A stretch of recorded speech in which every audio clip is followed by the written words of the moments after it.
Lisa O'Rourke. O'Rourke? It's on my passport. Has the embassy been told? I want someone here from the embassy. This is a fucking disgrace. My name is McCann. 20th of January 1985. Irish. No, there's no one for me to contact.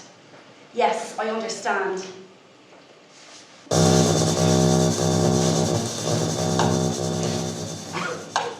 Come here to me.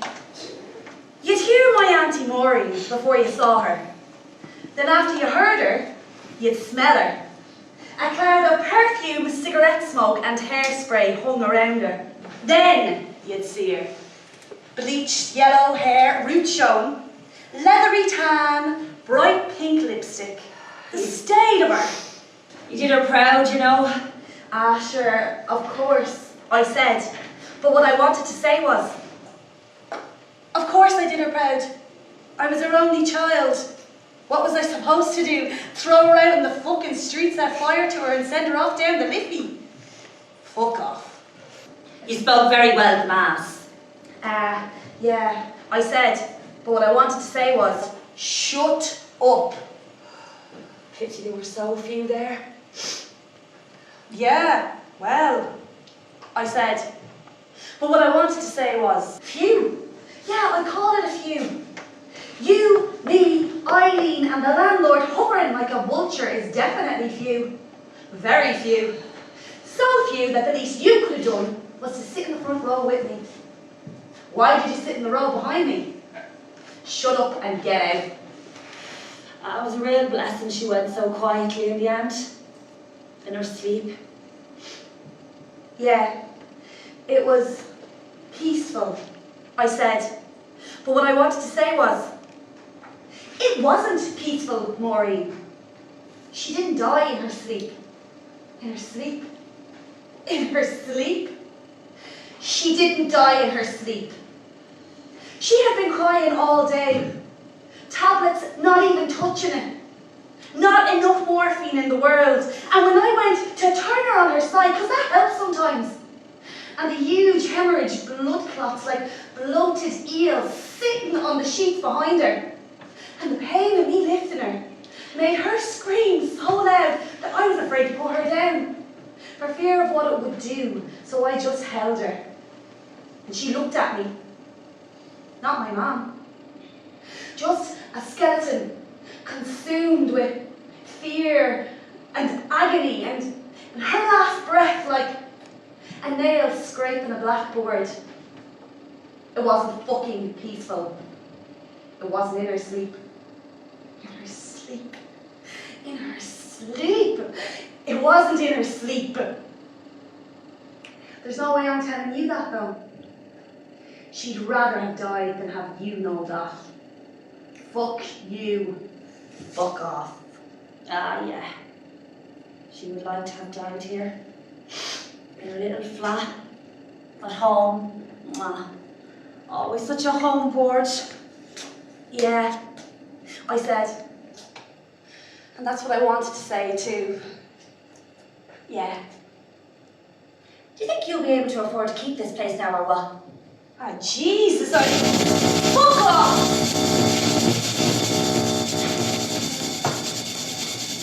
He thought he was Don Corleone. He did his thing, where he'd be fixing his clothes, fixing cuffs and shirt collars that weren't even there. In his tracksuit, he'd go to sit down and he'd pull it up at the knees, as if he were wearing a good fucking suit and didn't want to stretch the knees. Everything about him annoyed me. I thought the neck tattoo was enough. His own name. Then he started going around with a toothpick hanging out his mouth, and I wanted to vomit on him. I wanted to actually vomit right on his face. His fat lips, and he never brushed his teeth. He used to, but I think he stopped just to piss me off. He wouldn't mind if he used the toothpick for good, but just rolled around in his fat mouth. Will you shave me head, babe? I'll shave your own fucking head. I used to love shaving his head. Be one of the few times he'd shut up, directing him forward and back, side to side, with just a little touch. It was sexy. I loved to joke with him when I got down to using the actual razor and finishing off the back of his neck. One slip of the wrist and oops, there goes an ear. Oops, there goes another ear. I love to tell the same joke about him being Van Gogh, declaring his love. And then one day he started going on about being Picasso. And I just thought, shut up, you thick fuck. Fucking Picasso, you thick fucking fuck. It's Van Gogh. It's always been Van Gogh. And all I could see was a shit tattoo. Alan. A spot on the back of his neck, just above the L. So I shaved her, sliced the head off her. Oh, shit, I'm sorry, babe. I must have hit you. Oh, sorry, I'll get you a plaster for it. Sorry. Would you hurry up and get ready? We're going to be late. Oh. Shut up whining like a bitch.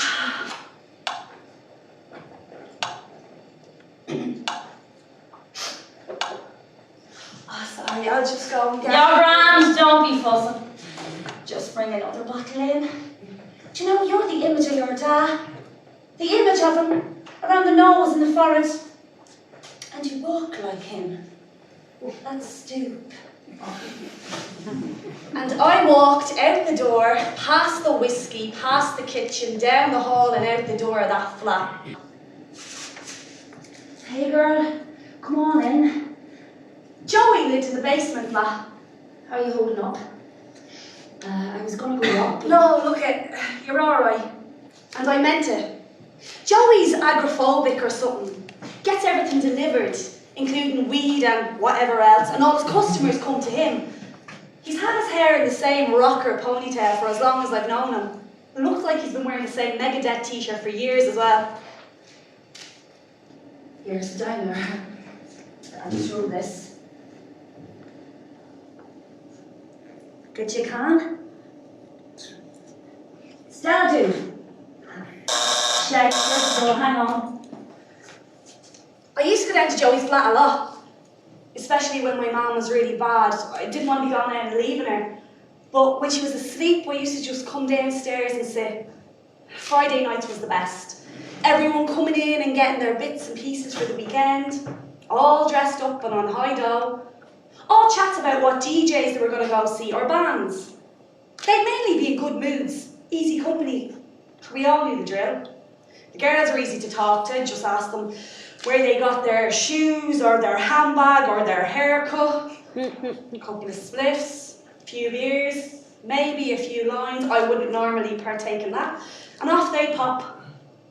I'm sure that they thought I was Joey's bored. I got a few sympathetic looks. And then some really strange looks when they clocked the baby monitor I used to have plugged in beside me. Didn't need that anymore. You had to respect Joey. He ran a tight little operation. He did live like a troll under a bridge.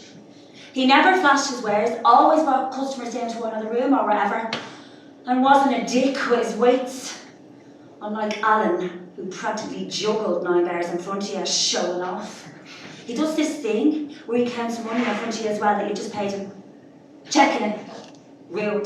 The little prick was rude. And thick. And culchy. But he wasn't exactly a culchy, he was from Baldoyle, but that's culchy enough for me. He loved the fact that I was from town. Loved telling people I was from the flats. I never told anyone. I'd seen them in Joey's before, but never got talking to them. She stood there staring me out of it while Joey and her fella went down to her room. You alright? Jesus, fucking roasting in here. Is that Joey's way of getting us to take our clothes off or what? Can you imagine? She'd crawl over a line of naked women just to get to a spliff. sorry girl, don't mind me. His bony little knees digging into your chest. Oh. He'd pass it though. Yeah. Sure he's a gent. You get getting hot wax on your bops. Oh, sure been there. Jesus, who are you telling? I got a big dirty hot rock cop on my belly button ring. Right in me Jesus' belly button. Couldn't get out of it though. Jesus, it screams. Oh. And then Al comes over and pours beer on it. Holy fuck, I nearly went. Jesus, fair play to him. I don't know if I would have thought that quick. Well, in fairness, not the first time Alan spilled a pint on me. You were just in the right place at the right time. Story of my life. Lucky you. You look great. Where'd you get your boots? Oh, they're great, aren't they? I had them years. I love them. You going out? No, I've got someone upstairs. Jesus, hostess with the mostess. Should you not be up there with that someone? No. I mean, yeah, I should, but I can't stand her though. Well, fuck her then. Fuck her in the ear. Check it, gangster time. Nice one, Joey. Will we do a line, babe? Look, alright, we'll do a line, babe. Not much for your good looks. Right, them out there. I want for... Oh, Jesus, I never got your name. Ali. Ali. Well, I'm Lisa, and this specimen of manhood is Alan. Alan. Ali. Ali. Alan. All in, all aboard. We sat there till about 6 o'clock the next morning. Auntie Maureen never crossed my mind. I have no idea how long she waited up there. People came and went in Joey's. Lisa and Alan would talk about going out, and then Lisa would get Alan to add a few more lines and they'd stay. She was sound. I hate watching Alan get high. He's an arsehole when he's straight, but when he's coked up he becomes an arsehole of the highest order. Paranoid needle dick fuck. Every time he does coke, he forgets how much he's done, and at some stage in the proceedings will accuse someone of taking a bag on him. Same bullshit every time, where I have to go over how many lines he's done out for who and when. Nobody's stealing from me, you thick prick. She looked great. Picked her hair out of the way when she was doing a line. Everyone should look for the not missing bag, eyeballing everyone. Her nails were manicured and she had this bracelet that was loose around her wrist. A silver bracelet that slid up and down. It looked proper. Silver. It was gorgeous. A bulldog. He looks like a bulldog. The coat was a bit tricky with the light changing his face. He looks like a bulldog. A fucking bulldog. Joey eventually started getting us all to leave. He was all like, "Hey girl, if you get too much, just calm that down." "Thanks, Mum." Too much what? I hadn't mentioned to her about my mum, so Joey told him. Lisa looked genuinely shocked and upset. She hugged me. I hadn't been hugged in. I don't know how long we stood there like that, and then she stood back and she looked at me. I'm gonna take your number and I'm gonna text you mine. This isn't bullshit.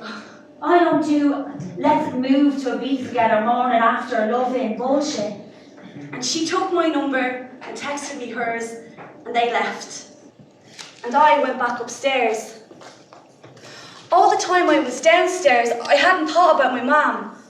And when I got back up there, I just found myself standing in different places in the flat, staring at nothing. Have a little stand over here, stare. Have a little stand over there, stare. I was out of my head. If I started thinking about my mum this high, I'd probably jump out the window, think about something else. Lisa's silver bracelet, her elbows on her knees as she rolled a spliff. I stood there forever, having a little stand, then snapped out of it when the fridge buzzed on. When we got home, Al did another line, phoned round a few people and see if we were still open at a party. I said, "Yeah, go on, sure, I'm knackered anyway." He kissed my neck and squeezed my arse and we acted like we were disappointed not to be going to bed together. I met her again a few days later. She was walking into the building with that yolk of a fella of hers. Alan. The tattoo helped. Do you need a hand? No, it's just bags of my mum's. One of those closed collection stickers came through the door. Is there more? And Al! No, fuck it. Get it done in half the time. She was up the stairs before I knew it. I chased up after her, mortified. Everything else was still there. Pads, nappies, medicines, gloves, the lot, all piled up in white boxes. The bed was still in the middle of the sitting room. The first thing you need to do is open a window. No! And it was open. Cold air rushed in and the sound of the street broke the stale air. With that one movement, she had changed the whole makeup of the room. Cool air, the sound of cars, the traffic lights. No, I wanted to close it. I wanted the stillness back. That's much better, isn't it? Yeah, I needed that, is what I said. But what I wanted to say was, no, it's not. fucking better. Don't touch anything. Come on, I'll help you. What are you doing with all this stuff? I was going to give it back to the hospital, is what I said. But what I wanted to say was, I'm not ready for my mum to drift out that window. Don't touch anything. And we went to work. Windows stayed open and every 3 minutes the traffic lights would beep. I'd forgotten about that. And we cleaned, packed, cleaned my mum out. I'd had a Barney with Al. He lost drugs he was meant to sell. God, shine. I don't mind going out with our dealer as long as it's a good fucking dealer. He had a few hundred pills in the inside pocket of his jacket. Got fucked up, put the jacket down, and when he put it back on, the pills were gone. He started going mental at everyone around him, accusing them of all sorts, got thrown out. They probably fell out of your jacket when you put it down. If they hadn't been culchies, they would have shot you. What the fuck would you know? He turned the flat upside down because they were there all along. I watched him as he went through every room. I was mainly watching to see if he'd go through my drawers. I knew he wouldn't though. See, I take tax off every batch of drugs he brings into the gaff. A pill out every bag. Couple of taps of cocaine out every wrap. A steady stream of notes out of his wallet. I used to call it blowjob tax. But now I used to call it tax. He went through his jacket again. He was freaking out. And then he took out some foil with lines of black tar on it. Poured it up the end so we could smoke it. He was smoking heroin. Fucking heroin right in front of me. Problem? I didn't answer. Couldn't remember a time where I didn't hate him. The place looks great, and I meant it. It looked like it did before my mum got sick, but without the hospital bed right smack in the middle of everything. Will we have a spliff? Jesus, I don't know. I've never had a spliff in here before. Well, there's nothing stopping you now. And she sat down on the couch, on the end where my mum used to sit and rolled a spliff. Where my mum used to sit. She looked around. It's a big enough place. Operation get the fuck out of there. Brown? No way. Alison was the first name that came up on my phone. When she called me a few days later, I was weirdly flattered. We went out for pints. I couldn't remember the last time. Just give some pills and some coke out and we saved the went out there. Away from him. Sick of looking at him. Sick of thinking about him. When you come from where I come from, when you're used to seeing syringes and foil, when there's graffiti putting out who's a junkie and who's a rat, when you see gangs of young kids and you can't help predict in your head, junkie, prison, dead. The last thing you want to see is your fella smoker.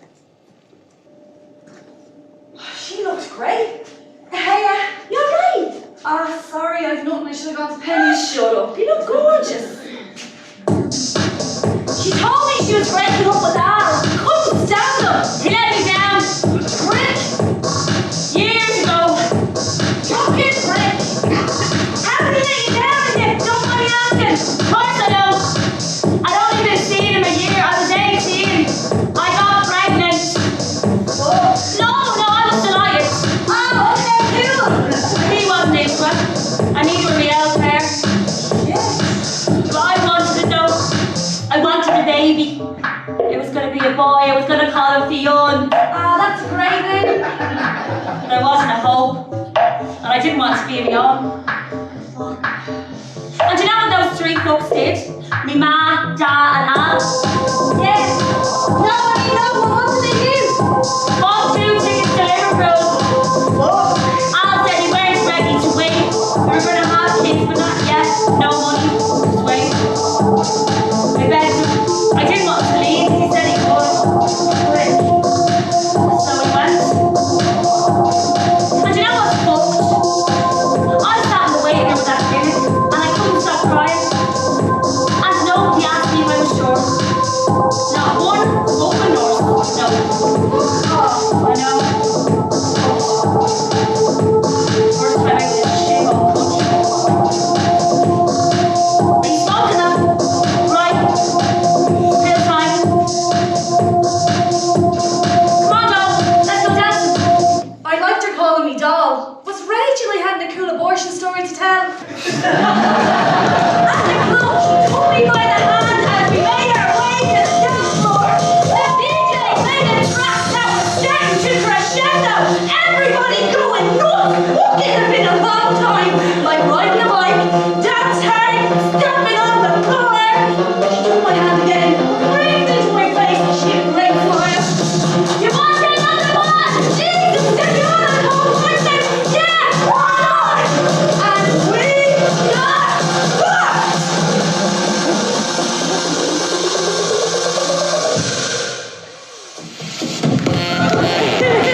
I was telling her how I was afraid about being on my own as well. Next night there were beers in the fridge, incense, jackets, and music coming from behind her bedroom door. That door hadn't been closed. Ever. You don't just leave someone after 8 years. I've been dreaming of doing it for 3 and now I could. Yeah, sure. It made it easy that Ali had a spare room, but what made it really easy was looking at him with his tinfoil. You stupid fuck, was all I could think. Rock and roll, you cunt. Tinfoil oven, brown, smoking, junky shit. The landlord had been down in his cords and jumper, bouncing the keys to his Jeep, pretending to be all sad about my mum. Ah, she was a lovely woman, your mother. Very polite. And kept this place on tip top. Always on top of things. Fuck off. Other landlords would have gotten greedy. Put the rent up. An apartment like this. Fuck off! When your mother told me about her predicament. Predicament? What predicament? When she told us she was dying? The last thing I could have done was put the rent up. Even though the bank has me by that. God, that must be very inconvenient for you. My mum's death. Fuck off. An apartment. This isn't even a fucking apartment, it's a flat. A flat in a shithole house. Fuck off. Fuck off out of my flat. So I'm hoping, Alison, that you can keep on top of things as well, because I'm going to have to put the rent up by 50 quid a week. Are you able for that? The raise on top of the arrears you owe me. I didn't want to be disturbing you and your mother. I didn't tell Lisa he'd been round. We hadn't talked about rent. Sure, she had no money anyways. What she did have, though, was a phone that buzzed all day with invitations to go to parties. And I was always her plus one. It was a lot of fun. A lot of fun. Woo! Turn the music up! Fuck the neighbours! Laughing, calling, shouting, everybody fucked everybody sound! Lisa was great! Everyone was throwing her company and loved giving her grubs, which was like a lot of grubs. Big books, which is great. We all got a few books. It's true, I love to let my cat some people. Even better than the after party was the after party. Back in mine, back in ours, flips in hand, analysing the whole thing. Few times we get into bed together, not like in a sexy way, just because we were like having a crack. Baldy head, junky fuck. Yeah, nice one there, Lisa. What a catch, what a guy. Oh, fuck off. At least the only hand I was holding wasn't me Maz. Oh. Shit, I'm sorry, that wasn't funny. No, you're alright. No, I'm sorry, that wasn't funny. No, you're alright. I still prefer to do my mum than your fella. I wished I was busier, that I had somewhere to come back from, but I always just seemed to be there as she rushed in and out. Sometimes I just wanted to sit in, as small as I could, and just think about my mum. Without having to worry about when the next thing had to happen for her, or how much pain she was in. And just think about when she used to do things for me. My mum and me. My mum. Lisa was great though. She knew that I needed to be taken out. And anytime she saw me looking uncomfortable at a session, like I didn't want to be talking to someone. Leave her alone, her ma died. I've been hearing stories back about Al. He was a mess, owing money, avoiding people. I had to go out to make sure people knew I wasn't with him anymore. They weren't my fucking debts. They were rough enough crowd at least singing. They were all set to speak on. One morning at a morning after a party, just a few out of the heads going in and out of rooms, this guy in a Celtic top comes up to me and was all like, Hey, if anyone's bothering you, all you have to do is tell me, and all I have to do is go up to them and whisper in their ear. If you don't fuck off, I'll bite your nose off, and they'll be gone. I'm sure they would. What? Be gone, I'm sure they would be gone. Leave her alone, her ma died. The landlord started calling, wondering when he was going to get his money. I had to say something to Lisa. That's a fair chunk of change. Why didn't you tell me earlier? I was embarrassed. I am embarrassed. Look, money is not a problem. Money can be gone. I have a credit union. I haven't got a poxy credit union. I still had some tax left over from Al. I gave her 1,400. Lisa, I'm sorry that you had to Look, take listen. it. It's grand. Money can be got. Even if I have to sell my ass. I don't know who you'd sell it to. So many people have had it for free. That was me wiped out. No rent allowance and dull were being cunts. I had to get a job. That's alright, because jobs can be got. I started working at a club called Tempo. I interviewed the doorman. It just opened and it's all about its VIP room. All I had to do was dress slowly, make sure people were met with a smile, rock the tables, and the bar staff were looking after them. If they wanted to act like VIPs, they had to spend like VIPs. I got Ali a job there too. Not as a hostess in the club room. It's better than none. We did a couple of lines every night before going in. I just took work better. I was super friendly and super interested in their shit. The lines carried on through work too. Every second person was poking them and they thought they were great, just nodding and winking at me. I never went into the loo for a customer, but they had no problem just pushing little bags into my hand and I had no problem with taking them. And my tax. I always took my tax. Working in the cloakroom was a piece of piss. Busy at the start and then at the end. And then just lean out the hatchet, watch people enjoying their night. Just like I was born for talking shit with people out of their heads. And Lisa never had a laugh. Who's that DJ? He's great. I don't know. I never knew. I love that shit. I love that shit. Fucking steady on, Scarface. Holy shit, she's out of her head. Scarface? Scarface. Say hello to my little friend. The bar manager, this guy called Niall, comes right up behind her at every moment. He was the best groomed man I'd ever seen. Suit, waistcoat, shiny shoes, shiny hair. He was older than me. He was ancient. He got manicures. Fucking manicures. How can a big girl have manicures? I knew he was into me. He couldn't take his eyes off her. You alright there, Lisa? Yeah, I'm just looking for my little friend. You might find him at the bar with an empty glass in his hand.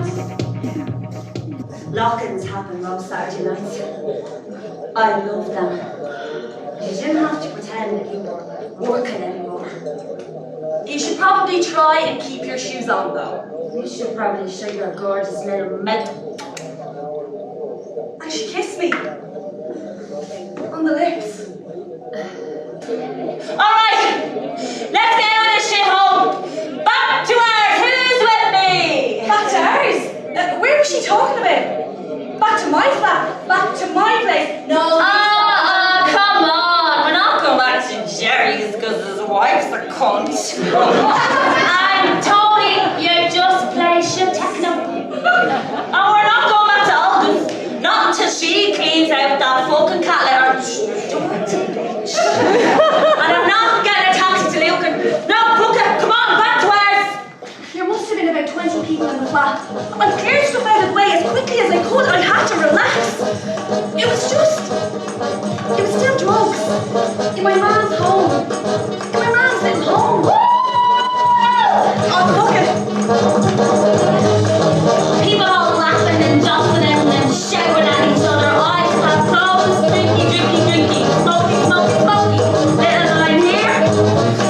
A little line there. Hey! Get out of the bathroom!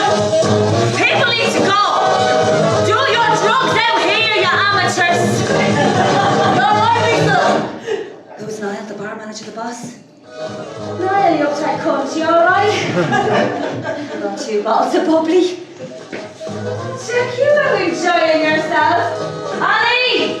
Niall brought bubbles! I got any glasses I could find. Lisa and Niall had squeezed onto the couch. And I watched as she turned into a flirt snake, winding around him. And I watched as she put out a joint and an ornament of my mom's. Little porcelain boy wearing a blue hat carrying a sheep across his shoulders. Trying to dance. I'm not gonna lie to you. I was pretty impressed with him from the start. His fucking suit was class. His skin was softer than mine. What a man, what a man, what a man, what a mighty good man, what a mighty, mighty good man. Oh, I just loved the way he looked a little bit uncomfortable. Overall, someone offered us yolks and he was so disgusted he couldn't bring himself to say no. You're alright, knock yourself out. Fucking stay here. Yolks. He slipped his hand inside his jacket pocket and brought out a little glass vial. It was like something out of a James Bond movie. Do you want to do out some lines of that? It's good. Legend. Ali, do you want some lines of that? It's good. And he was just perfectly happy sitting there with me. I did most of the talking. I told him all about Al, how he fucked up with the drugs. I told him all about my mum, my dad. I told him how Ali's mum had died and how I was helping her. I told him how I really felt about everybody at work. I was fucked though. I asked him, do you go to many parties? He said no. He normally has the kids at the weekend here with their mum. 2 little girls, Chloe and Eva. Holy fuck, I nearly wet myself. I was gonna ask him about them and he stood up and placed his perfectly manicured hand in mine. Now you'll have to remember, the last fella I was with kept his filthy nail bit and paws down his fucking tracksuit bottoms. Come on, we'll go back to mine. Fucking mine, we'll go back to yours. And they left. Fucking turn the music up! Yeah! Come on! Fuck that anywhere! Actually, shit, I'm sorry, get all the neighbors will kill me, sorry. The sex was amazing.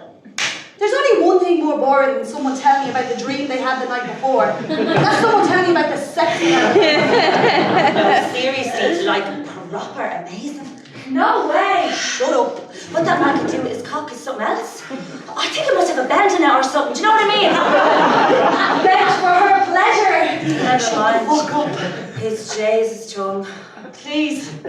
Sweet. His fucking cock tastes sweet. Please. And at one stage he was all like pulling me hair. Please shut up. Oh, and biting my shoulder. Shut the fuck. And I looked back and he fucking winked at me. Shut the fuck up, please. He was like born or something. Control. I'm absolutely exhausted. He said he didn't have to go into work.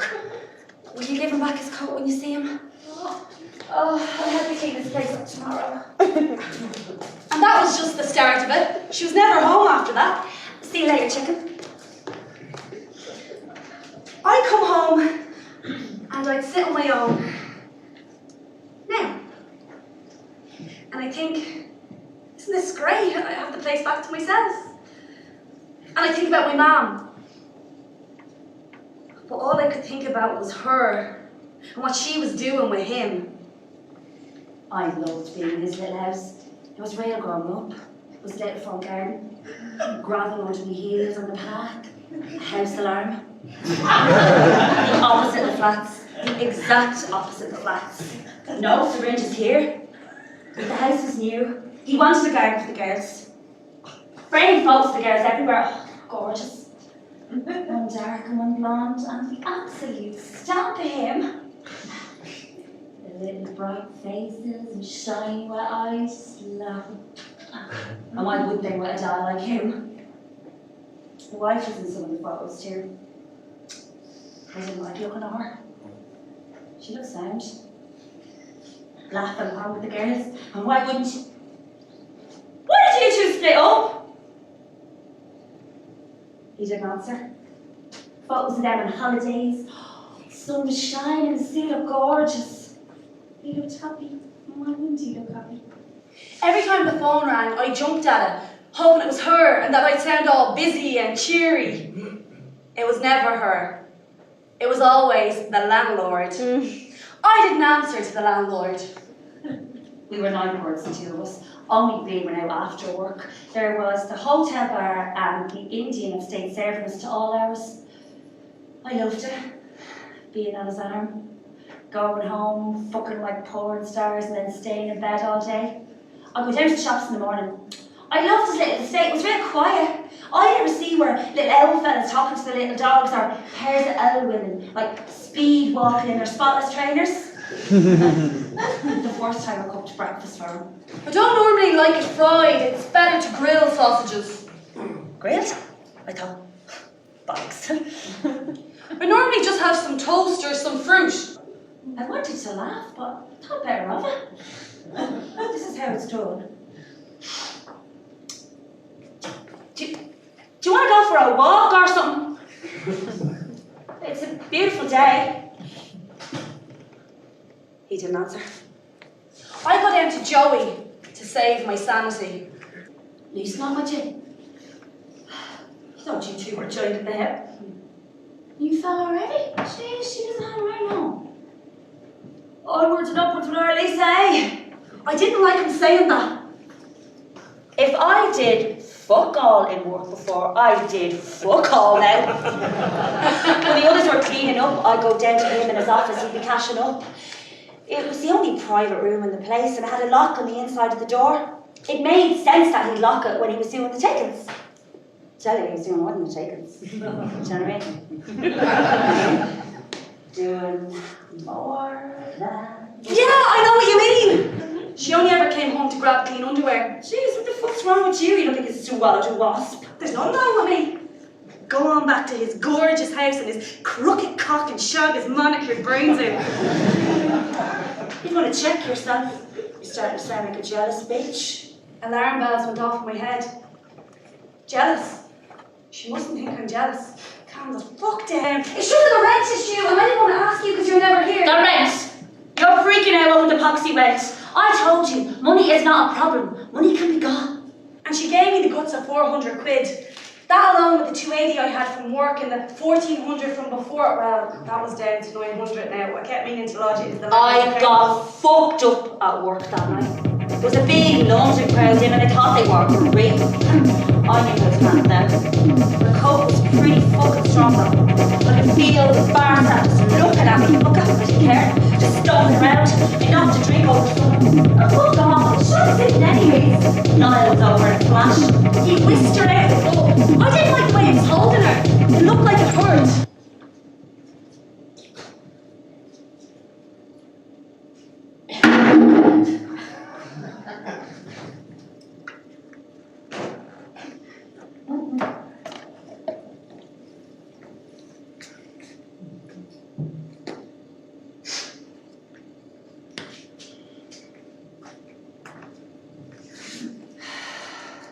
Niall is the tidiest man I have ever met. There's always clean sheets on the bed. He's always folding tea towels, rinsing fucking sponges. He doesn't like me smoking spliffs inside. I have to do that outside. He's a little freak with his habits.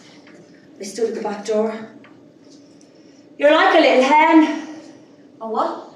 A little hen, clucking around, fixing things. I like it tidy. Well, that's obvious.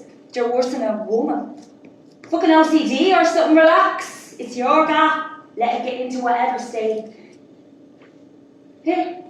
And I flicked ash from my spliff onto the kitchen floor. He just looked at me. I'm going to bed. I'm going to bed, you fucking granny. I'm only joking, yeah? I sat up drinking. I imagined Ali was next to me and I just talked to the spot where she would have been. I had a little blast. I didn't mind. And then I fell asleep face down on a shiny brown leather couch. If she loses that job, we're fucked. More missed calls from the landlord.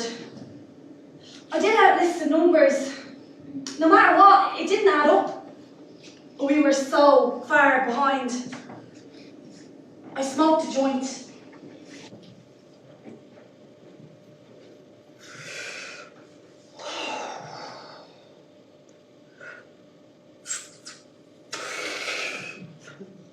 Smoked too much of it. I thought I was gonna vomit. Oh, room was spinning. Stop. Stop. I woke up face down on the couch.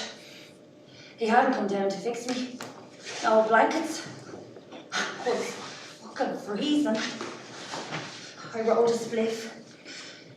He came down the stairs all suited and booted. What's the story? Why didn't you come down and fix me? He looked absolutely disgusted at the state of me. I have to go collect the girls. Clean the house up and don't be stinking the place up with that shit. Yeah, why don't I come with you? I just need a shower and then I'm good to go. I'm dying to meet them. He just looked me up and down and stared. Meet them. He said, Meet them. and then he did a mean little laugh. You're never gonna meet them. And then he walked out. Woke up on the couch. Oh, Jesus. End a spliff in ashtray. 3 missed calls and 4 texts from the landlord. I better give him what he had. The guts of 1,600. Nowhere near enough though. Better than nothing. Keep him happy for a bit. I was wrecked. Put on some music, have a coffee, come up to 11. Plenty of time to get to the bank. Never gonna meet them. I tidied the place up, I polished the table, I washed the glass, I hoovered up the ash of the kitchen floor. I even fluffed the fucking couch cushions. Made sure there was no sign of me being there whatsoever. Never gonna meet them. Coffee takes a while to drink. Have a little stand over here. Have a little stand over there. Coming up to 1. Better wait till after 2. Place will be mental. On a bit of daytime telly. Raining outside anyway. I wanted to get a taxi, but I'd given all my money to the taxi rent. I stood at the bus stop in front of the cul-de-sac. It's far from a cul-de-sac, you were weird. Rain pouring down, head buried into my chest, water dripping down my nose. Water from a passing car splashed me. I didn't even flinch. I deserve it. Never going to meet them. Nearly 3:30. What time do the banks close at? How long is it going to take me to get to the bank? Probably better off waiting till tomorrow. I think they're closed at 4. Back to the flat, soaking wet. Holy shit. Having a good day, Mr. Marley. Hey, yeah. I was waiting for you to come home to go to the bank with me. I got nervous about carrying that much cash around. Will you come with What do you me? mean that much cash? 1,600. I just don't like carrying. You them. have 1,600 quid. Yeah, but we're still behind. We own for this month and next month. Which we don't have. No. Listen, fuck it. It's too late now anyway. We owe 3 grand for this shithole. Fuck that. And I watched as she finished off a bottle of vodka from the party. Do you know what I'm afraid of? No. Do you know those little elves? The wee little old ones. Bent over their trolleys with their skinny ankles and their dusty fucking tights. Yeah, I know them. They scare you. That's what I said. But what I wanted to say was, you're scaring me. Yeah. And it takes them half the day to push the trolley up the street. And you know there's nothing in the trolley but half a pint of Jesus milk, and the only reason they had to leave the flat was to buy the fucking half pint. And whoever served them in the shop was the only person they've spoken to that whole day. And they have no one. And nothing. Apart from their boxy little flat. And the milk. Half pint of milk. We have to get out of here.